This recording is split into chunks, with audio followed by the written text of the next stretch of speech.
Existem momentos nas nossas vidas que a gente sempre se faz algumas perguntas e, na realidade, quando a gente se depara com coisas da palavra de Deus, muitas perguntas aparecem. Mas tem uma pergunta que me acompanha e, na realidade, eu gosto de olhar para ela porque ela me faz pensar e eu acredito que ela deveria te fazer pensar também, e porque causa transformação no modo de alguém ser, causa mudanças nas coisas que alguém faz e para que isso aconteça, é claro, causa mudanças no modo de alguém pensar. Mas uma pergunta que eu sempre me faço, e eu gosto de fazer para outras pessoas também, é o seguinte: o que acontece quando alguém se encontra com Jesus? Na realidade, essa é a ideia que eu tenho para trocar com você hoje aqui. Eu espero que quando chegar no final deste tempo aqui, que você tenha bons pensamentos e que você tenha boas coisas na sua própria vida, porque você está tendo aqui neste lugar, nessa hora, virtualmente comigo, mas diretamente com Jesus, um grande encontro, e eu espero que seja um encontro que vai ser maravilhoso para você. Meu Pai, ser conosco aqui, Senhor, neste tempo que passaremos. Senhor, ministre nos nossos corações, ministre nas nossas vidas o Teu querer, o Teu propósito. Senhor, fala conosco, toca-nos, é o que nós clamamos a Ti, Senhor. Sobretudo, transforma as nossas vidas, ó Pai, e que todos quantos estiverem assistindo a esse vídeo, escutando essa mensagem, Senhor, que possam ter um real encontro contigo, ó Senhor, e que neste encontro todas as suas vidas possam ser transformadas, ó Pai, que aqueles que já conhecem a Ti como Deus, aqueles que já conhecem ao Teu Filho Jesus como Senhor e como Salvador, que eles cresçam nesse conhecimento, ó Pai, aqueles que ainda não têm a Ti como Deus e nem a Jesus, o Teu Filho, como Senhor das suas vidas, que eles possam encontrar nesta hora, Senhor, o Salvador, que só existe no Teu Filho amado, nosso Senhor Jesus Cristo. Pai, é no nome dEle mesmo que nós oramos assim, agradecidos, amém, amém e amém. Nós vamos rodar por algumas histórias hoje, e duas histórias em particular, que para mim são muito especiais, elas falam comigo de uma forma muito especial, mas o texto de hoje, ele apresenta para a gente alguns contrastes, jeitos diferentes que alguém chegou na presença de Jesus e modos diferentes com que esses alguém saíram do encontro que eles tiveram com Jesus Cristo. Na realidade, isso sempre vai acontecer com todos nós, não importa onde estejamos, não importa o que sejamos nós, não importa quem sejamos nós, a realidade é que nós teremos encontros com Jesus Cristo de uma forma ou de outra, e esses encontros precisam causar algum tipo de impacto nas nossas vidas. Os de hoje são dois encontros que nós vamos ver, eles trazem alguns contrastes, e eu gosto de reparar a diferença entre um grupo de pessoas, a diferença entre pessoas que encontraram de uma forma e pessoas que encontraram de outra forma com Jesus Cristo, e o que acontece com elas. E o primeiro texto, ele diz para a gente o seguinte: alguns traziam crianças a Jesus para que ele tocasse nelas, mas os discípulos os repreendem. E isso aqui é importante demais. E eu fico sempre olhando para esse texto e pensando, por que os discípulos? Por que os discípulos repreendiam alguém? Na realidade, eu e você, se você é um seguidor de Jesus, nós somos discípulos, e o meu pensamento em ver os discípulos de Jesus aqui, aqueles originais, os quais ele chamou ali pessoalmente por nome, ele te chamou por nome também, ele me chamou por nome também, mas não necessariamente pessoalmente, mas aqueles discípulos eram quem estavam repreendendo as crianças, e eu me pergunto também, o que os discípulos fizeram ou disseram para impedir as crianças, ou para impedir que as crianças tivessem acesso a Jesus? É curioso isso aqui, eu penso assim, e eu me faço essa pergunta justamente porque eu acabei de dizer, nós somos discípulos de Jesus. Será que existe alguma coisa que eu faço, será que existe alguma coisa que você faz que impede alguém de chegar à presença de Jesus? Ou essa pergunta ainda poderia ser um pouco mais funda ainda: existe algum tipo de pessoas, alguma classe de pessoas que por alguma razão eu imagino que não deve ter ou que não deva ter acesso à pessoa de Jesus, não necessariamente a gente fala isso. Não necessariamente eu falo isso, não necessariamente você fala isso, mas em algumas horas a gente age assim. Há pessoas que são pecadoras demais para chegar na presença de Jesus. Eu não imagino que essas pessoas que agem dessa maneira, essas pessoas que são dessa maneira, essas pessoas que têm tais e tais comportamentos, e você coloca na lacuna que você tiver aí, que tipo de comportamento e que tipo de pessoas são essas, que por alguma razão você imagina que não deveria chegar na presença de Jesus. Talvez são pecadoras demais para chegar na presença de Jesus.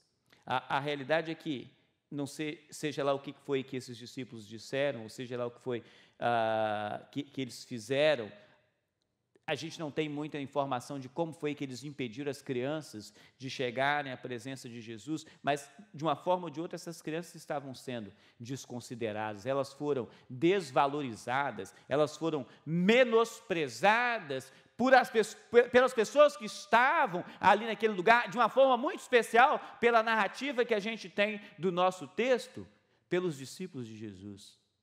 Pelos discípulos de Jesus. Por alguma razão, eles imaginaram que elas não devessem ter acesso ao Mestre. Talvez por razões socioeconômicas, culturais daquela época, que as crianças, não só as crianças, mas as crianças, as mulheres também, escravos, eram todos considerados como uma propriedade e não necessariamente tinha direito, não necessariamente tinha voz, e talvez por essa razão, aquelas crianças se apresentaram assim, ou chegaram assim, desvalorizadas, menosprezadas pelos próprios discípulos de Jesus. Mas é claro, Jesus não ficou satisfeito com isso, como ele não fica satisfeito com isso.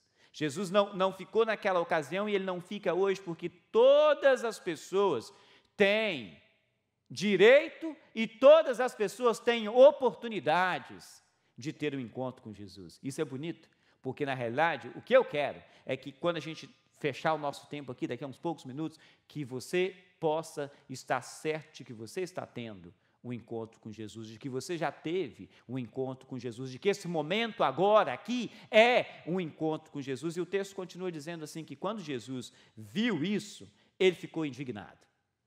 Jesus ficou indignado, ele ficou indignado, a Bíblia fala isso claramente. Jesus ficou indignado e lhes disse: deixem vir a mim as crianças, não as impeçam, pois o reino de Deus pertence aos que são semelhantes a ela. Repare isso aqui, aos que são semelhantes a ela. Se isso não te chama a atenção, deveria. Que tipo de coisa as crianças fazem ou deixam de fazer, que essa afirmação de Jesus Cristo passa a ser uma coisa maravilhosa? O reino de Deus pertence aos que são semelhantes a elas. O que as crianças fazem? E a uma ocasião eu perguntei isso para alguém, o que as crianças fazem que Jesus faz essa afirmação? E a pessoa olhou para mim e disse o seguinte, as crianças fazem pirraça, as crianças choram à toa.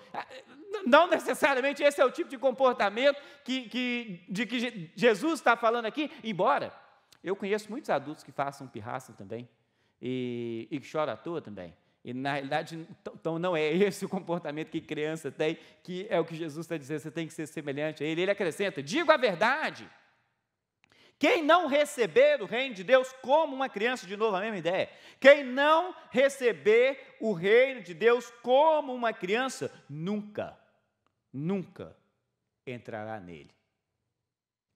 Quem não receber o reino de Deus como uma criança, nunca entrará nele. E a minha cabeça passa por diversas situações, eu fico pensando muitas coisas, e a realidade é que a gente olha, a gente não sabe, não é pirraça, não é chorar à toa, porque adulto também faz isso, né? Talvez você seja um adulto que é pirracento e que chora à toa, vale a pena você repensar isso aí. Não são essas coisas, e diversas coisas poderiam ser relacionadas, mas por que crianças? Por que o comportamento? Por que o jeito de ser? Por que crianças? O que as crianças têm que chama a atenção e que leva Jesus a dar essa informação que é valiosa para você e é valiosa para mim? Eu penso muitas coisas, eu penso muitas situações que poderia ser as quais Jesus coloca, ou que dá a razão para Jesus colocar isso aqui, mas honestamente, esse texto, eu escuto, leio, aí desde que eu era criança, e ele é um texto que não me chamava muita atenção quando criança, porque eu sentia, como criança, o menosprezo e a desvalorização que essas crianças aqui tiveram. Mas talvez sejam outras pessoas, outras classes de pessoas, outros tipos de pessoas que sofrem hoje o mesmo menosprezo e a mesma desvalorização que essas crianças sentiram aqui. Mas uma das coisas que talvez possa ser, ou que talvez possa responder o porquê criança, seja a pureza nos seus sentimentos, ou talvez sinceridade. Não pergunta para a criança se gostou da comidinha da tia, não, porque ela corre o risco de te falar que não. Não pergunta para a criança se ela gostou de ir a tal lugar, de vir a tal lugar, se está feliz em estar aqui, porque ela corre o risco de te fazer passar vergonha, porque eles são sinceros.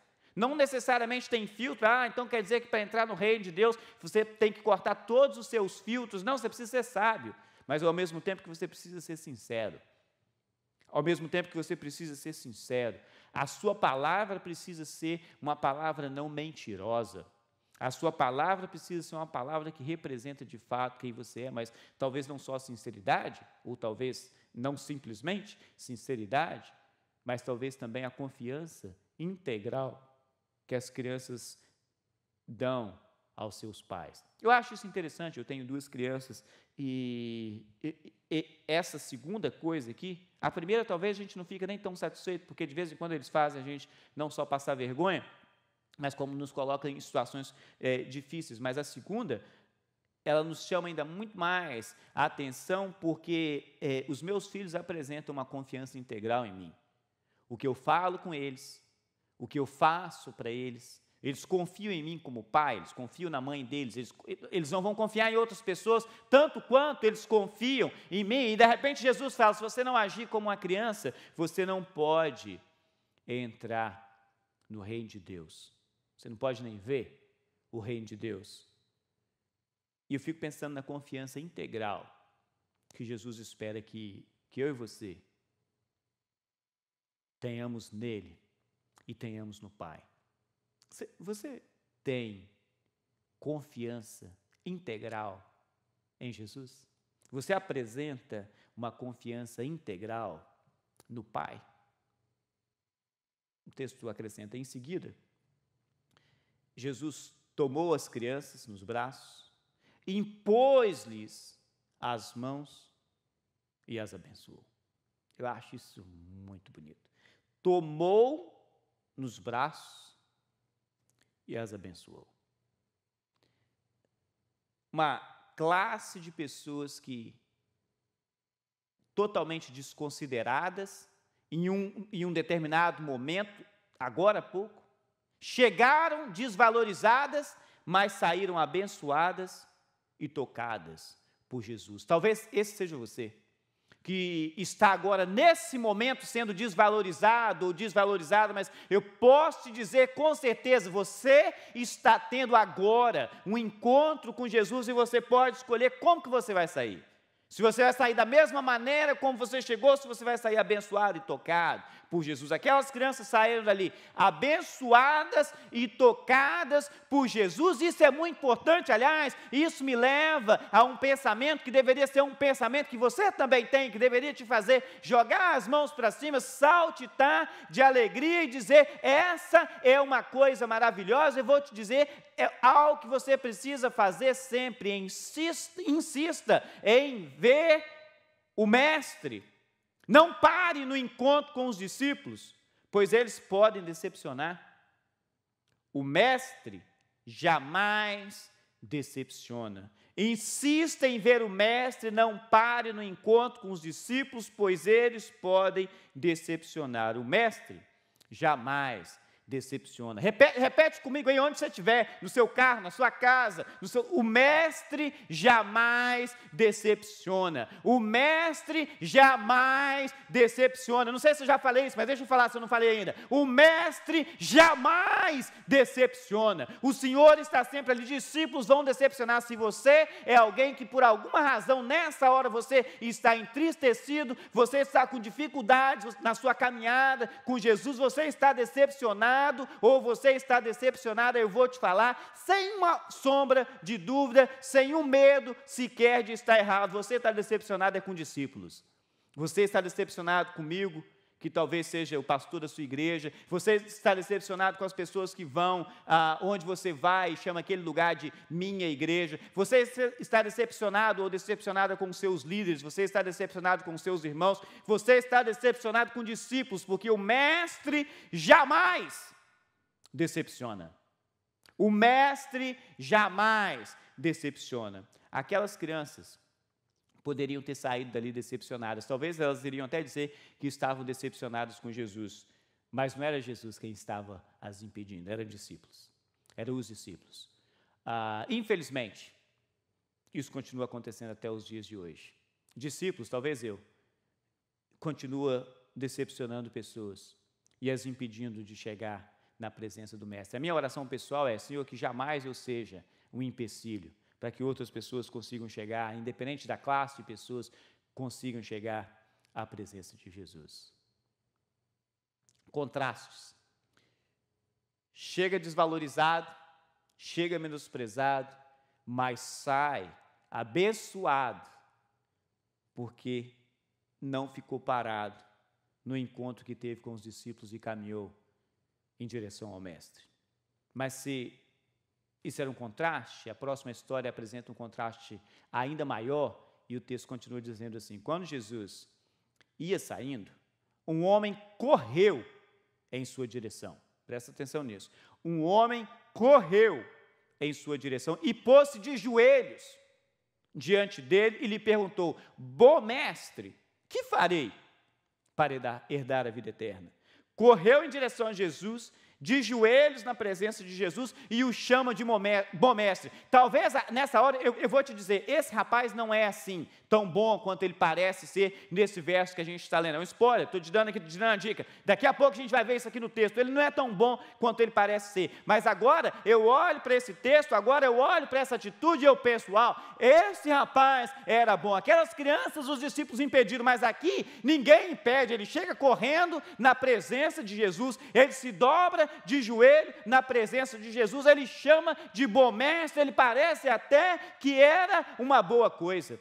Ele parece até que tem uma boa situação. Na realidade, eu vou te dizer, esse aqui é o tipo de gente que, quando chega nas igrejas, engana os líderes. Esse aqui é o tipo de gente que, quando chega nas igrejas, engana os pastores. Esse é o tipo de gente que, quando chega na igreja, engana os líderes de ministérios, porque chega correndo, se apresenta de joelho, chama de bom mestre, são bons religiosos. Mas, aliás, essa semana, eu cheguei a uma conclusão, um pensamento, vou até montar uma tese em relação a isso aí. Isso aqui é um tipo de coisa que talvez a gente pudesse chamar de uma libertinagem religiosa. É tudo com cara de bonitinho, mas não tem fundamento nenhum em Jesus Cristo.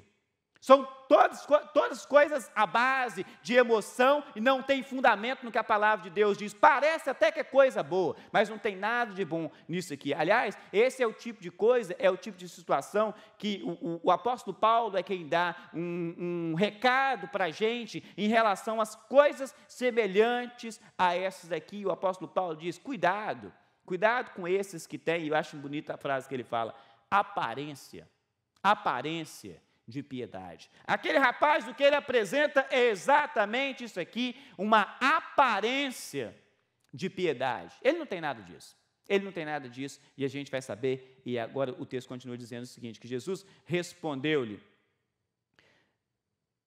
por que você me chama bom?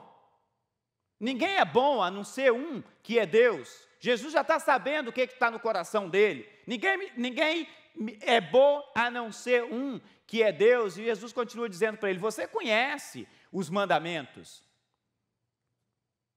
não matarás, não furtarás, não matarás, não adulterarás, não furtarás, não darás falso testemunho, não enganarás ninguém, honra teu pai e tua mãe. Jesus cita a Bíblia para ele aqui, Jesus cita os mandamentos para ele aqui, ele conhece, aliás, Jesus fala isso para ele, você conhece, ele era um religioso daquela ocasião, você conhece esses mandamentos. Você está me perguntando o que você tem que fazer, você já sabe o que você tem que fazer. E olha a presunção do sujeito, ele declarou: mestre, a tudo isso tenho obedecido desde a minha adolescência. A tudo isso eu tenho obedecido desde a minha adolescência. Se acha a última bolacha do pacote, né? É o bom de tudo. Repara o contraste, agora vem o contraste, diferentemente das crianças, esse rapaz chega cheio de si e, como a turma diz no futebol, marrento. Chega todo cheio de história. Eu faço isso desde que eu era pequeno, eu faço isso desde a minha mocidade, ou dependendo da versão, desde a minha juventude, cheio de si, todo marrento. E olha o que o texto diz: Jesus olhou para ele e o amou. Acho isso muito legal. Jesus olhou para ele e o amou. Jesus podia ter ficado com raiva dele agora, porque Jesus sabia que ele não era aquilo ali. Jesus sabia que ele não era exatamente aquilo que ele estava pensando ser. Jesus sabia que ele não era todas aquelas coisas que ele estava imaginando. Talvez ele estivesse até enganando a si próprio, se achando bom, sem saber que ele não era tão bom quanto ele parecia. Porque, na realidade, aos nossos próprios olhos, nós somos, na maioria das vezes, muito bons. Mas aos olhos dos outros, nem tanto. Talvez você não seja tão bom, talvez você não seja tão boa quanto você se acha, talvez você não seja tão bom vizinho quanto você acha. Os seus vizinhos talvez tenham uma outra visão a seu respeito. Você não é tão bom quanto você pensa ser, você não age tão bem quanto você pensa agir, porque aos nossos próprios olhos nós somos bons. Aos olhos daquele rapaz, ele era bom. Mas Jesus olha para ele e o ama. Jesus olha para ele e fica com pena dele. Jesus olha para ele e sente compaixão dele, porque ele está enganado na sua própria religiosidade. Ele está enganado na sua própria maneira de ser, porque ele está se achando bom aos seus próprios olhos. Jesus então diz: falta uma coisa para você, disse ele. Vá. Venda tudo, olha isso aqui. Vá, venda tudo o que você possui e dê o dinheiro aos pobres. E você terá um tesouro no céu. E depois venha e siga-me. Deixa eu te falar uma coisa. Jesus não precisa do dinheiro desse rapaz. Tanto é que ele fala: venda tudo que você tem e não dá o dinheiro para mim, não. Ele fala: venda tudo que você tem e dá o dinheiro aos pobres. Leva o dinheiro para outras pessoas. Hoje em dia, as igrejas estão até falando isso, né? Os líderes estão falando isso. Vende tudo que você tem e traz o dinheiro para mim. Não, o que Jesus está falando para ele é o seguinte: venda o que você tem e dá o dinheiro aos pobres. Jesus não precisa do dinheiro dele, ele não precisa do seu dinheiro também. E nem quer. Não só não precisa, como ele não precisa e nem quer. Quando nós ofertamos para o nosso Deus, quando nós entregamos os nossos dízimos, quando nós fazemos as nossas ofertas voluntárias, nós fazemos porque é um grande privilégio para nós sermos parte da obra de Deus, não porque Deus precisa de nós. Ele não precisa de você, Deus não precisa de mim, Deus é Deus. O que Jesus pede aqui é aquilo que as crianças têm: confiança integral. Porque o que aquele rapaz faz, o que ele demonstra, ele nem sabe disso, mas a forma como ele vive confiado nas suas próprias riquezas. E talvez esse seja você, talvez essa seja você. Que tipo de riqueza você vive confiado? Que tipo de riqueza você tem que te dá algumas garantias? Talvez você não seja multimilionário, ou talvez até e isso é o que te dá, por alguma razão, alguma garantia, mas talvez você tenha o seu trabalho, e você sente confiança, você sente tranquilidade, porque você tem o seu trabalho, mas agora, em tempo de coronavírus, em tempo de pandemia, em tempo de ficar preso dentro de casa, começa a surgir as indagações: como que essas coisas vão ser? Como que essas coisas vão acontecer? E Jesus continua oferecendo a proteção que Ele tem e continua esperando que você demonstre, assim como as crianças, confiança integral naquele que cuida de você. Confiança integral naquele que cuida de você. Diante disso, ele ficou abatido e afastou-se triste. Olha a situação do rapaz. Diante disso, ficou abatido e afastou-se triste, porque tinha muitas riquezas. Afastou-se triste, porque tinha muitas riquezas. Olha o contraste. Olha o contraste aqui do encontro desse rapaz com o encontro que as crianças têm com Jesus. As crianças chegam ali desvalorizadas, menosprezadas, elas saem abençoadas e tocadas por Jesus. O sujeito chegou marrento e agora sai triste e abatido. Chega cheio das coisas, chega cheio de si, chega se imaginando o tal, chega se pensando bom, mas agora sai triste e abatido. Agora sai sem a mesma empolgação, sem a mesma alegria, sem a mesma correria, sem os mesmos joelhos dobrados, sem o mesmo bom mestre, porque agora ele sai triste e abatido. Eu perguntei no início, o que acontece quando alguém se encontra com Jesus? O que acontece quando alguém vai ao encontro com Jesus? E muitas coisas poderiam vir à nossa mente, talvez venha à sua mente, e uma coisa que eu poderia dizer para você é que, independente do que vem à sua mente, um encontro com Jesus, ele sempre muda a perspectiva da vida. Já não é mais do mesmo jeito, ela sai diferente, já não tem mais como ser exatamente a mesma coisa. No caso daquelas crianças que chegam ali sem valor algum, sendo bloqueadas pelos próprios discípulos de Jesus.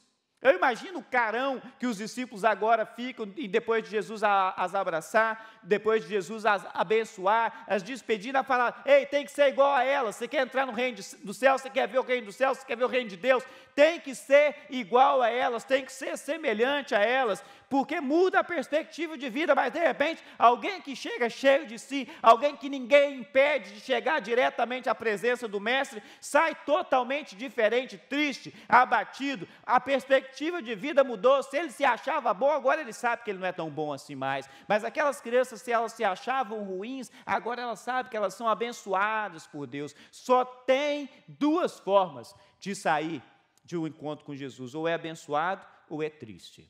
Só tem duas formas: abençoado ou triste. E a realidade é que agora, esse é o momento em que nós estamos, esse é o momento em que você está, eu estou, você está na presença de Jesus. Eu não sei como é que você está nesse momento, não sei como que você chegou e não sei como que você está saindo daqui, mas eu espero que você esteja saindo abençoado daqui, não triste, porque se você está saindo triste, significa que a perspectiva de vida que você está conseguindo em um encontro com Jesus é de alguém que está colocando outras coisas como maior valor do que ele mesmo. Não está demonstrando a confiança integral que Jesus espera. Como é que você tem saído dos seus encontros com Jesus? Como é que você tem saído deste encontro que você tem tido com Jesus, aqui talvez conosco virtualmente, todas as semanas? Como que você tem saído? Como que você tem saído?